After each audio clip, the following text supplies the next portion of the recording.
በሳን ማሜስ ስቴዲየም አትሌቲኮ ቢልባኦ ማንቸስተር ዩናይትድን አስተናግዷል። እንደሚታወሰው በሩብ ፍጻሜው አትሌቲኮ ቢልባኦ ሬንጀርስን፣ ማንቸስተር ዩናይትድ ደግሞ ሊዮንን ጥለው ነው ወደ ግማሽ ፍጻሜው ያለፉት። አሰልጣኝ ሩበን አሞሪምም ዕለተ እሁድ ከቦርንማውዝ ጋር ከተጫወቱበት ቋሚ አስተላለፍ የሁለት ተጫዋቾች ቀይረው ነበር ወደ ሜዳ የገቡት። የጨዋታው ኖርዌያዊ የ36 ዓመት አልቢትር ኤስፔን ኤስካስ የጨዋታውን መጀመር የምታበስረውን ፊሽካ ካሰሙ በኋላ በሁለቱ ቡድኖች መካከል ተመጣጣኝ የሚባል የኳስ ቁጥጥር ነበር። ማንቸስተር ዩናይትዶችም ሆኑ አትሌቲኮ ቢልባኦች ቶሎ ወደ ግብ ክልል ይደርሱ ነበር። በ30ኛው ደቂቃ ብራዚላዊ አማካኝ ካስሜሮ ከማኑኤል ኡጋርቴ የደረሰውን ኳስ አስቆጥሮ ቀይ ሰይጣናቱን መሪ ማድረግ ችሏል።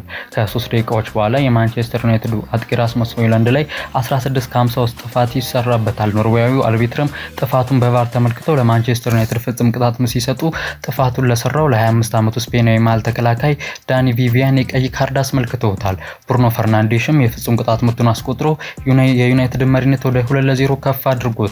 ቢልባኦች ቀሪዎቹን ደቂቃዎችም በጎዶሎ ተጫዋቾች ለመጫወት ተገደዋል። በ45ኛው ደቂቃ ፈርናንዴሽ ከኡጋርቴ የደረሰውን ኳስ ከመረብ በማዋሃድ ለራሱ ሁለተኛው ለቡድኑ ሶስተኛውን ጎል አስቆጥሮ ማንቸስተር ዩናይትድ የመጀመሪያውን አጋማሽ 3-0 እየመሩ አጠናቀዋል።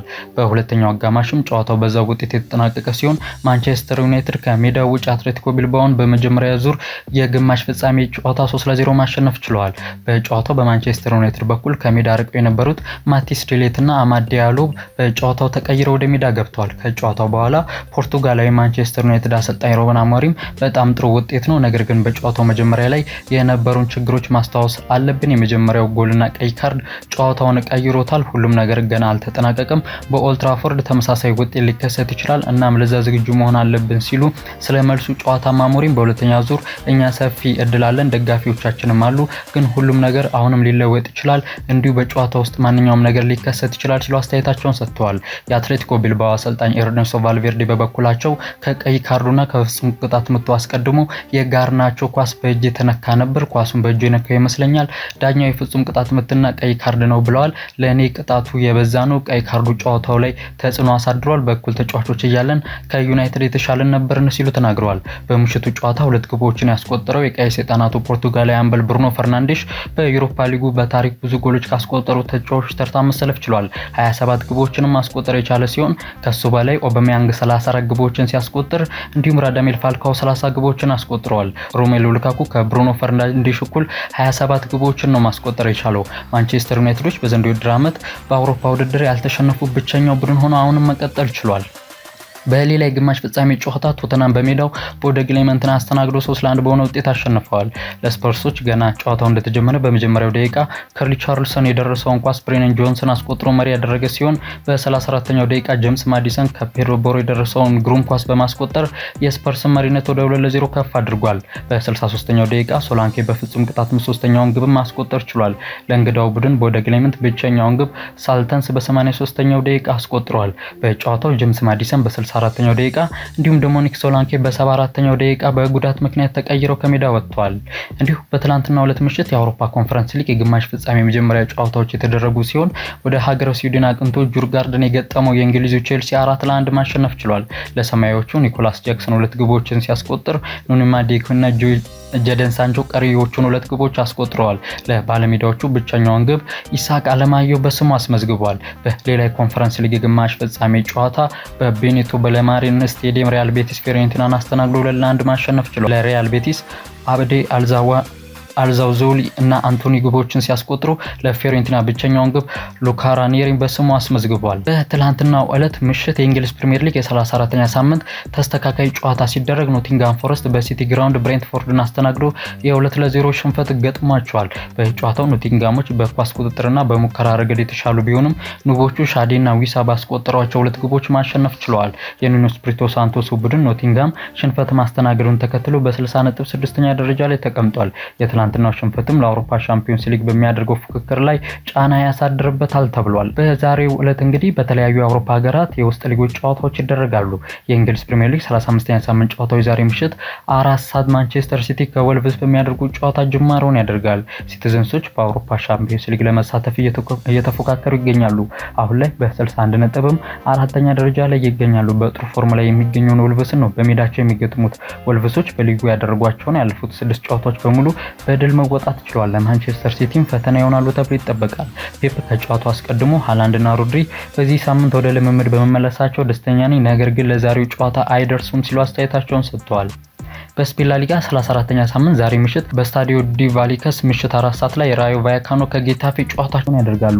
በጣሊያን ሴሪ 35ኛ ሳምንት በስታዲዮ ኦሎምፒኮ ግራናዴ ቶሪኖ ከቬንዛ ጨዋታቸውን የሚያደርጉ ይሆናል። እንዲሁም በጀርመን ቡንደስሊጋ ዛሬ በ32ኛ ሳምንት ምሽት 3 ሰዓት ከ30 ሄደንየም ከቦቸም ጨዋታቸውን የሚያደርጉ ይሆናል። ወደ እንግሊዝ ፕሪሚየር ሊግ ስንመለስ 35ኛ ሳምንት ጨዋታዎች ነገ ቀጥለው ይደረጋሉ። ቀን 8 ሰዓት ከ30 ላይ በቪላ ፓርክ አስቶን ቪላ ፉላምን ያስተናግዳል። በአውሮፓ መድረክ ለመሳተፍ እየተፎካከሩ የሚገኙት ሁለቱ ቡድኖች በነገው ዕለት የሚያደርጉት ጨዋታም ይጠበቃል። 11 ሰዓት ላይ ሌስተር ሲቲ ከሳውዛምፕተን፣ ኤቨርተን ከኢፕስዊች ታውን እንደዚሁ ጨዋታቸውን ያደርጋሉ። ምሽት 1 ሰዓት ከ30 አርሰናል በኤምሬትስ ጠንካራውን ቦርንማውዝን ያስተናግዳል። መድፈኞቹ በሳምንቱ አጋማሽ በአውሮፓ ሻምፒዮንስ ሊግ ፓሪስ ሰን ጀርሜን በሜዳቸው 1-0 መሸነፋቸው ይታወሳል። በነገው ጨዋታም ወደ አሸናፊነት ለመመለስ ወደ ሜዳ የሚገቡ ይሆናል። የስፔን ላሊጋ 34ኛ ሳምንት ጨዋታዎች ነገም ቀጥለው ሲደረጉ ምሽት 4 ሰዓት ላይ የላሊጋው መሪ ባርሴሎና ከሜዳው ውጪ ሪያል ቫያዶሊድን ይገጥማል።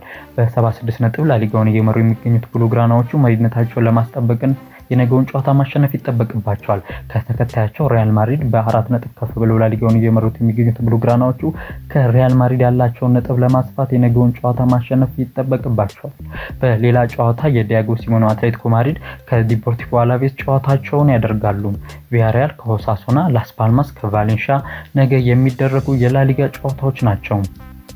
የጣሊያን ሴሪ የ35ኛ ሳምንት ጨዋታዎች ነገም ቀጥለው ሲደረጉ የሴሪው መሪ ናፖሊ ከሜዳው ውጪ ሊቼን ይገጥማል። የአንቶኒዮ ኮንቴው ቡድን በእጁ የገባውን መሪነት ላለማጣት በነገው ጨዋታ ይፋለማሉ።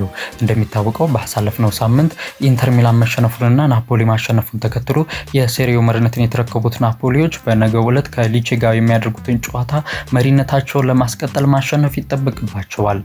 ኢንተር ሚላን በሜዳው ጁሴፔ ሜዛ ሄላስ ቬሮናን ያስተናግዳል።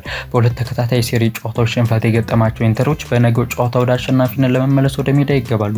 በሳምንቱ አጋማሽ በአውሮፓ ሻምፒዮንስ ሊግ ወደ ስፔን አቅንተው ከባርሰሎና ጋር ጨዋታቸውን አድርገው 3-3 በሆነ አቻ ውጤት ያጠናቀቁት ኢንተር ሚላኖች በሴሪ ወደ አሸናፊነት ለመመለስ ነገ ወደ ሜዳ የሚገቡ ይሆናል። በሴሪ የሚደረገውን የዋንጫ ፉክክር ለመቀጠል የነገውን ጨዋታ ማሸነፍ ይጠበቅባቸዋል።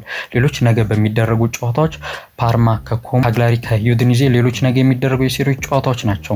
በጀርመን ቡንደስሊጋ 32ኛ ሳምንት የሳምንቱ ታላቅ ጨዋታ በሬድቡል አሬና ስቴዲየም በነገው ዕለት ሲደረግ አርቢ ሌይፕዚግ ከባየር ሙኒክን ያገናኛል። የቡንደስሊጋውን ዋንጫ ለማሸነፍ የተቃረቡት ባቫሪያኑ ይህንን ጨዋታ የማሸነፍ ቅድመ ግምት አግኝተዋል። በዘንድሮው ውድድር ዓመት በቡንደስሊጋው ያን ያህል ጥሩ የሚባል ጊዜን እያሳለፉ የሚገኙት አርቢ ሌይፕዚጎችም ለባቫሪያኑ ቀላል ፈተና ይሆናሉ ተብሎ አይጠበቅም። በሌሎች ጨዋታ ቦሩሲያ ዶርትመንድ ከቮልፍስበርግ፣ ሴንት ፓውሊ ከስቱትጋርት፣ ሞንቸንግላድባህ ከሆፈንሄም፣ ዩኒየን በርሊን ከቮልፍስበርግ ነገ ሌሎች የሚደረጉ የቡንደስሊጋ ጨዋታዎች ናቸው። የፈረንሳይ ሊጋ የ32ኛ ሳምንት ጨዋታ ዛሬ ምሽት ኒስ ከስታድ ሬንስ በሚያደርጉት ጨዋታ ሲጀምር በነገው ዕለት ስትራስቡርግ ከፓሪስ ሰን ጀርሜን፣ ሞናኮ ከሴንት ኢቲየን ጨዋታቸውን ያደርጋሉ።